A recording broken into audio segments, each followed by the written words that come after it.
এ এ কি ঝড় বৃষ্টি শুরু হলো গো! ঝড়ের বেগে নদীর জল একেবারে উথাল পাথাল করছে যে। হ্যাঁ গিন্নি, আমি নৌকা স্থির রাখতে পারছি না, মনে হচ্ছে আমাদের নৌকা। এমন কথা মুখেও এনো না, তুমি নৌকা সামলাও, আমি মা কালীকে শক্ত করে ধরে আছি।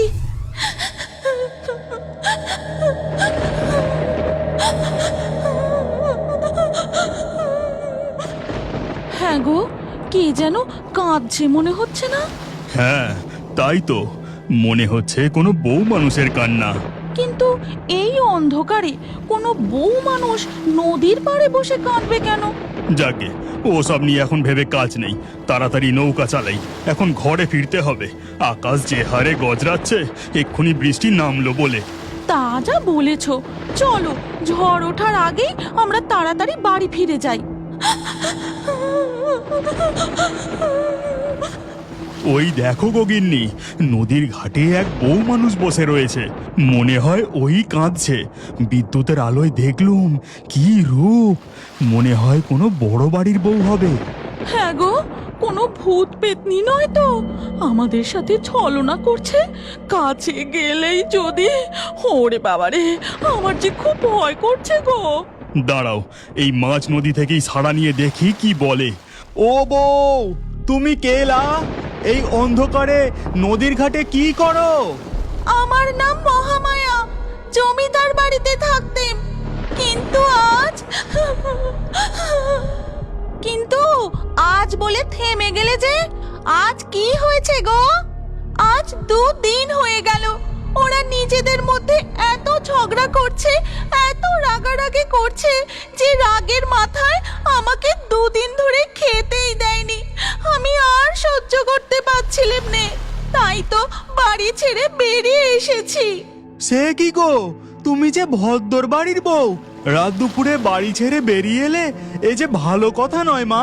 আহ, রাখো তো তোমার ভালো কথা। শুনলে না, ও 2 দিন ধরে কিছু খায়নি।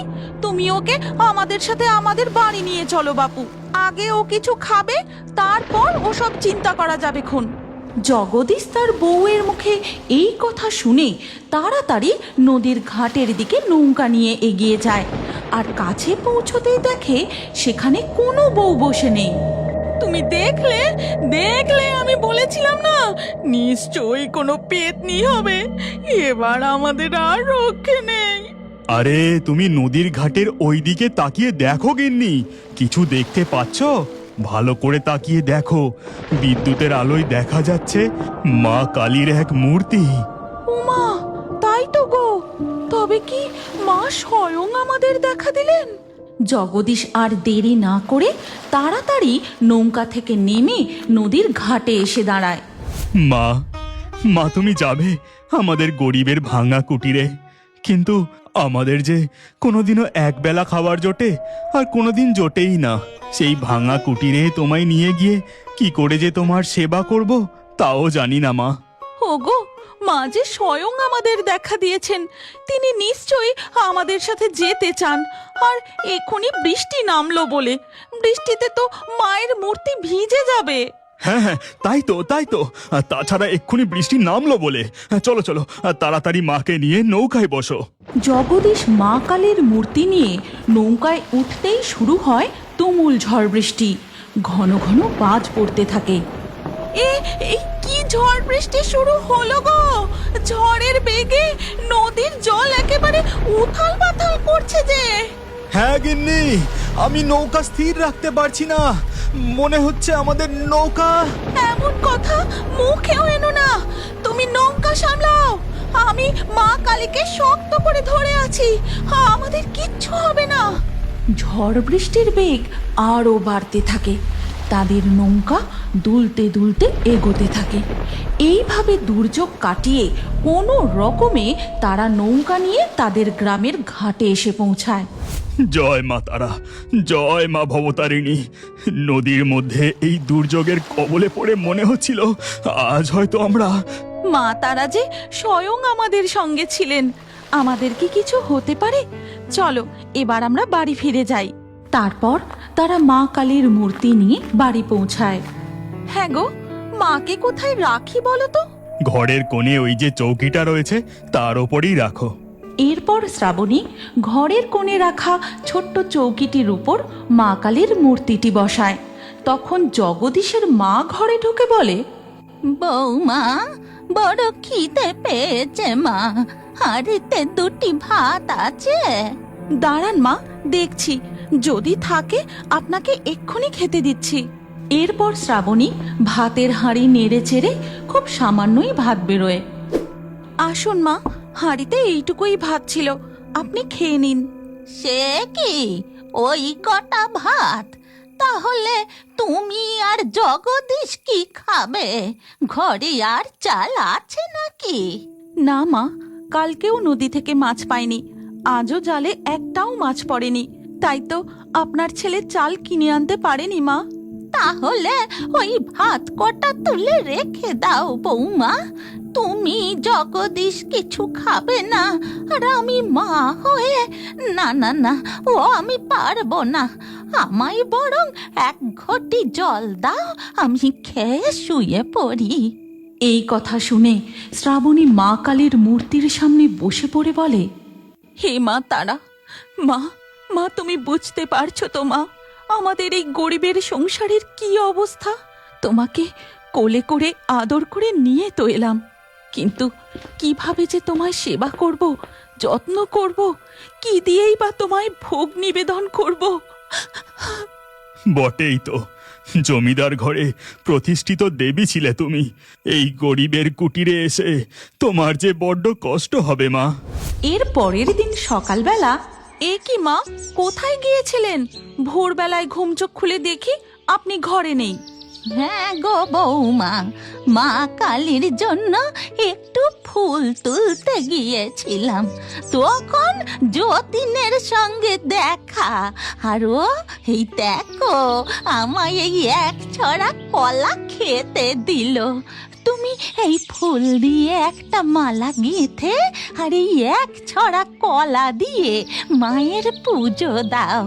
এরপর শ্রাবণী নিজে হাতে মালা গেঁথে তারপর কলাগুলি দিয়ে নৈবেদ্য সাজিয়ে ভক্তি ভরে মা কালীর পুজো দেয়। কিন্তু ওদিকে তখন দেখা যায়, এ কি অনাসৃষ্টিকাণ্ড! হায় হায় হায় হায় হায়, এ কি সর্বনাশ হয়ে গেল! পুরোহিত মশাইয়ের এমন চিৎকার শুনে জমিদার বংশের বড় ছেলে রুদ্রনারায়ণ চৌধুরী ও ছোট ছেলে দর্পনারায়ণ চৌধুরী মন্দিরের সামনে ছুটে আসে। কি ব্যাপার নিতাই পুরোহিত, তুমি আবার আমাদের বাড়িতে? তোমাকে না এ বাড়িতে আসতে বারণ করেছিলাম, আর তুমি এমন হাঁক ডাকি বা করছো কেন? শুধু শুধুই কি আর ডাকাডাকি করছে? এই দেখুন, মন্দিরে যে মা কালী নেই। ও মা, তাই তো, মায়ের মূর্তি যে মন্দিরের ভেতরে নেই। সেদিন সন্ধ্যাবেলা যখন আমি মায়ের আরতি করছিলাম, তখন আপনারা দুই ভাই চরম অশান্তি শুরু করেছিলেন। তখন আমি... দর্পনারায়ণ, তোমার স্পর্ধা দিন দিন বেড়েই চলেছে দেখছি। বড় দাদার সাথে কিভাবে কথা বলতে হয় সেটাও ভুলে গেছো নাকি? রুদ্রনারায়ণের কথার উত্তরে দর্পনারায়ণ কিছু বলতে যাবে, ঠিক সেই মুহূর্তে নিতাই পুরোহিত সেখানে উপস্থিত হয়। এ কি করছেন আপনারা? সন্ধ্যাবেলা যখন মা কালীর আরতি চলছে, সেই মুহূর্তে আপনারা দুই ভাই এভাবে ঝগড়া শুরু করেছেন? ছি ছি ছি ছি ছি ছি, গাঁসুদ্ধ লোক বলবে কি? বটে, নিতাই পুরোহিত, তোমার তো খুব কথা হয়েছে দেখছি। এই, কে আছিস? নিতাই পুরোহিতের পাওনা গন্ডা যা আছে মিটিয়ে দে, কাল থেকে যেন এ বাড়িতে ওকে আর না দেখি। তারপর আমি চলে এলাম, দুদিন আপনাদের বাড়িতে আর আসিনি, কিন্তু কাল রাতে মা কালী আমার স্বপ্নে এসেছিলেন। নিতাই, ও নিতাই, ওঠ, আমায় পুজো দিবি না? তোকে রুদ্রনারায়ণ আসতে মানা করলো বলে তুই আমার কাছে আর এলি না? আমি দুদিন ধরে খেতে পাইনি, ওরা ঝগড়া করতে এত ব্যস্ত যে আমায় খেতে দিতেও ভুলে গেল, তাই আমি বাড়ি ছেড়ে চলে যাচ্ছি। তুই আমায় খুঁজে নিস বাবা, আবার আমার পুজো করিস, কেমন? আর ঘুম ভেঙে যেতেই আমি ছুটে এ বাড়িতে এসে মন্দিরে ঢুকে দেখি সত্যি সত্যি মা কালীর মূর্তি আর মন্দিরে নেই। এদিকে যখন জমিদার বাড়িতে সবাই মা কালীর মূর্তি খুঁজে না পাওয়ায় অবাক, ওদিকে তখন জগদীশ নৌকা নিয়ে বাড়ি ফিরে। মা, মা, শ্রাবণী, কোথায় তোমরা? দেখো, আজ এক অবাক করা ঘটনা ঘটেছে। তাড়াতাড়ি এইদিকে এসো। কি গো, কি হয়েছে? আজ তো তোমায় খুব খুশি দেখাচ্ছে। আরে শ্রাবণী, এতদিন যাবৎ কোনোদিনও জালে মাছ পড়েছে, কোনোদিনও পড়েনি। জালে মাছ পড়লেও সামান্য কিছু মাছ উঠতো, তাতে কোনো রকমে আমাদের আধ পেটা খেয়ে দিন চলতো। হ্যাঁ, সে তো জানি, কিন্তু আজ কি হয়েছে? আজ নদীতে যতবার জাল ফেলেছি ততবার জালে ভরে ভরে মাছ উঠেছে। অবাক কাণ্ড শ্রাবণী, অবাক কাণ্ড। তুই কি বলছিস রে জগদীশ? সবই মা তারার কৃপা। মা ঘরে এসেছেন আর আমাদের দিন ফিরবে না, এ কি হয়? মা গো, মা তারা, তুমি আমাদের দেখো মা, রক্ষা করো মা, রক্ষা করো। তারপর মাছ বিক্রির টাকা দিয়ে জগদীশ তার বাড়ির উঠানে মা কালীর একটি মন্দির তৈরি করে। এরপর তারা মা কালীর জন্য একটি সুন্দর শাড়ি ও কিছু ফল মিষ্টি কিনে আনে। তারপর ধূপ বাতি জেলে মাকে সুন্দর করে সাজিয়ে মন ভরে পুজো দেয়। মা, তোমাকে বাড়িতে এনে পর্যন্ত আমরা নিজেদের জন্য কিছুই চাইনি, শুধু ভেবে চলেছিলাম তোমাকে কি দিয়ে সেবা দেব, কিন্তু তুমি যে নিজের ব্যবস্থা নিজেই করে নিয়েছো মা। জয় মা তারা, জয় মা কালীর জয়। এরপর থেকে ধীরে ধীরে জগদীশ ও শ্রাবণীর সংসারের উন্নতি ঘটতে থাকে। মা কালীর মহিমা চারিদিকে ছড়িয়ে পড়তে থাকে। দূর দূরান্ত থেকে ভক্তরা মনের বিশ্বাস নিয়ে মা কালীর কাছে ছুটে আসে, আর এই খবর গিয়ে পৌঁছায় নিতাই পুরোহিতের কাছে, এবং এই খবর শোনা মাত্রই সে ছুটে আসে জগদীশদের বাড়িতে। মা গো, মা, মা ভবতারিণী, মা তুমি এখানে লুকিয়ে আছো? মা, তোমাকে খুঁজে পেতে কত বছর পেরিয়ে গেল। আমায় ক্ষমা করো মা, আমায় ক্ষমা করো। কে বাছা তুমি? এমন আকুল হয়ে মা কালীর সামনে বসে কাঁদছো? তোমায় দেখে মনে হচ্ছে যেন মায়ের এই মূর্তি তোমার অনেক চেনা। চেনা বই কি মাসিমা, খুব চিনি। মা কালী যে আমার হাতেই পুজো চান, তিনি যে আমায় স্বপ্ন দিয়েছিলেন। এরপর নিতাই পুরোহিত পুরো ঘটনাটা তাদের কাছে খুলে বলেন, আর সবকিছু শুনে জগদীশ বলে, হ্যাঁ হ্যাঁ, এ তো সব কথা মিলে যাচ্ছে। আমরা ওই গ্রামের জমিদার বাড়ির পাশ দিয়েই নদী পথ ধরে যখন ফিরছিলাম, তখন সেই রাতে এক বধূ এই কথাই আমাদের বলেছিল। তারপর তাকে আর দেখতে পাইনি, কিন্তু নদীর ঘাটে মায়ের এই মূর্তি পাই। জয় মা তারা, জয় মা কালীর জয়, জয় মা ভবতারিণীর জয়। কিন্তু ওদিকে দেখা যায় জমিদার রুদ্রনারায়ণ ও দর্পনারায়ণের অবস্থা এক্কেবারেই সঙ্গীন। তাদের গোয়াল শূন্য, ধানের গোলা খালি। জমিদার বংশের জমিদারি বলতে আর কিছুই নেই, শুধুমাত্র রয়ে গেছে জরাজীর্ণ ভগ্নপ্রায় জমিদার বাড়িটি। এই গল্পের পরবর্তী পর্ব যদি তোমরা দেখতে চাও, তাহলে কমেন্টে নেক্সট পার্ট অবশ্যই লেখো, আর আমাদের ফেয়ারি টুনস বাংলা ফেসবুক পেজটি এক্ষুনি ফলো করে নাও।